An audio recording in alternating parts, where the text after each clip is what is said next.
La grogne ne faiblit pas dans l'éducation nationale et elle gagne même du terrain.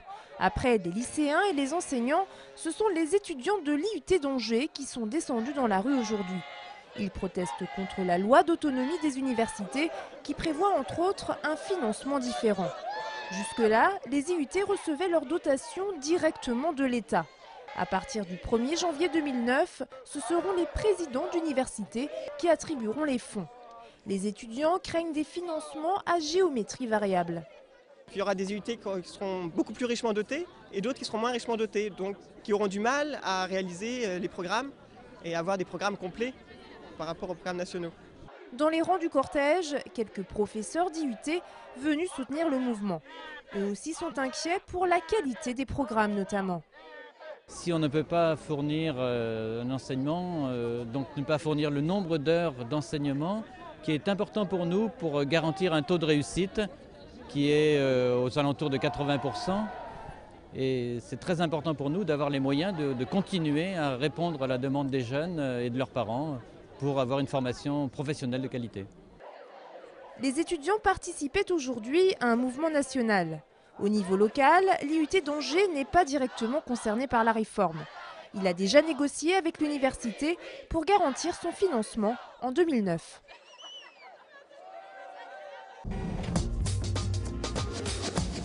La mobilisation contre les réformes de l'éducation de Xavier Darcos continue de s'amplifier. Hier soir, parents, élèves et professeurs ont occupé le lycée Jean Moulin d'Angers pour débattre sur l'ensemble de la politique éducative. Ils ont ensuite organisé une farandole ce midi autour d'un rond-point à proximité du lycée. Pour une partie des professeurs, le report de la réforme du lycée ne suffit pas. On nous dit qu'on veut aider les élèves en difficulté, qu'on m'explique comment on fait en supprimant des instituteurs qui sont là pour des professeurs des écoles qui sont là pour aider des élèves, qu'on m'explique comment on aide des élèves de lycée professionnel en leur supprimant une année de scolarité. Voilà, qu'on m'explique clairement, je ne vois pas la logique, ou malheureusement j'ai peur de la voir, j'ai peur que ce soit une logique comptable.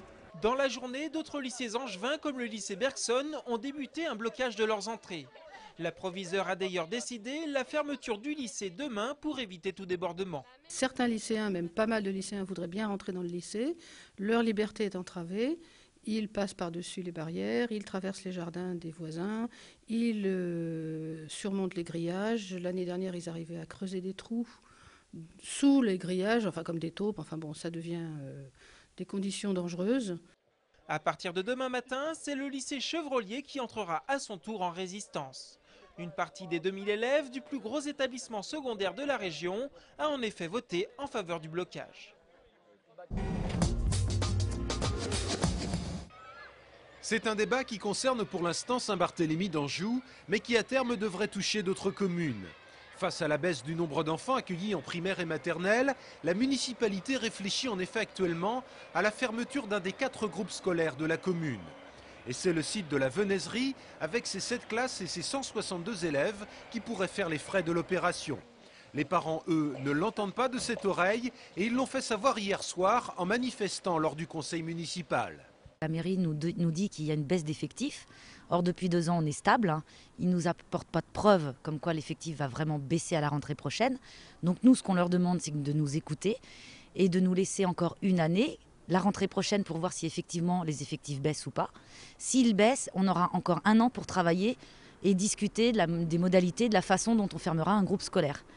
De son côté, Jean-François Gentot, le maire de la commune, met en avant la diminution de moitié du nombre d'enfants scolarisés dans les écoles publiques de la commune sur les 25 dernières années. Jean-François Gentot dit cependant comprendre l'amertume des parents. Non seulement je la comprends, mais je la partage.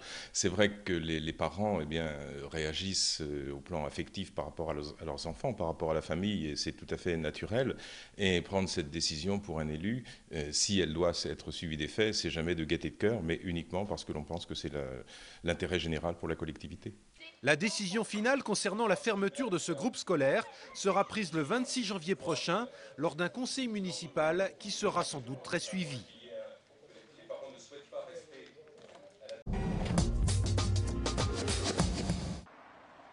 L'avenir de l'usine Thomson d'Angers toujours en suspens. Depuis le 16 octobre dernier, date de l'annonce de la mise en vente de leur entreprise, plus de 300 salariés attendent d'en savoir un peu plus. Mi-octobre, la direction avait pourtant annoncé qu'elle souhaitait boucler le dossier dans les 2 mois suivants. Hier, lors d'un comité d'entreprise, cette même direction s'est contentée d'affirmer que 4 repreneurs seraient actuellement sur les rangs et que des décisions pourraient être prises en février. Les syndicats, de leur côté, demandent une meilleure information sur le suivi de ce dossier.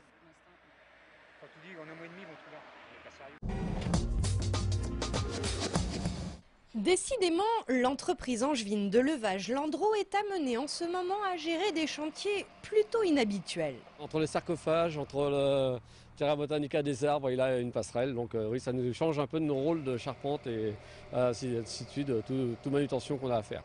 Car oui, aujourd'hui, des ouvriers ont procédé à une nouvelle étape de la construction de la passerelle sur le château d'Angers. L'événement a lieu à l'occasion du 600e anniversaire de la naissance du roi René. Disons que ça va être une passerelle qui va surplomber à peu près à 13 mètres au-dessus des douves et qui va sortir du château de 13 mètres également. Donc l'ensemble fait à peu près, je dirais, 7-8 tonnes et ça va être vraiment impressionnant pour le public une fois monté dessus, quoi. Aujourd'hui, l'ossature en sapin, le tabouret de la passerelle, a été fixé devant l'entrée ouest du château. La suite et fin du chantier aura lieu mi-janvier. Et toujours à propos du château d'Angers, voici comment vous pouvez l'admirer depuis 18 h ce soir. Angers tenait à rattraper son retard par rapport à beaucoup d'autres villes concernant sa mise en lumière. Elle a consacré 415 000 € d'investissement et confié le projet à l'artiste rennais Yann Kersalé. Objectif, renforcer l'image de la ville. Je suis candide, moi, d'Angers. Je connais un peu les Beaux-Arts pour y avoir été plusieurs fois travailler avec les étudiants, mais sinon, je faisais comme tout le monde, je passe. Mais je reste pas. Alors, je peux rester un peu l'après-midi, éventuellement, mais je reste pas le soir. Et moi, j'aimerais que cette ville bénéficie, parce qu'il y a vraiment de quoi faire, d'un véritable bijou de lumière, en quelque sorte, mais pas du tout faire dans la grosse cavalerie. C'est même l'antithèse de ça. Notez à ce propos qu'un effort particulier a été mené. On a 2 fois plus de lumière qu'auparavant pour une consommation qui, elle, a baissé de 15 %. La mise en lumière du château a lieu tous les soirs jusqu'à 1 h du matin.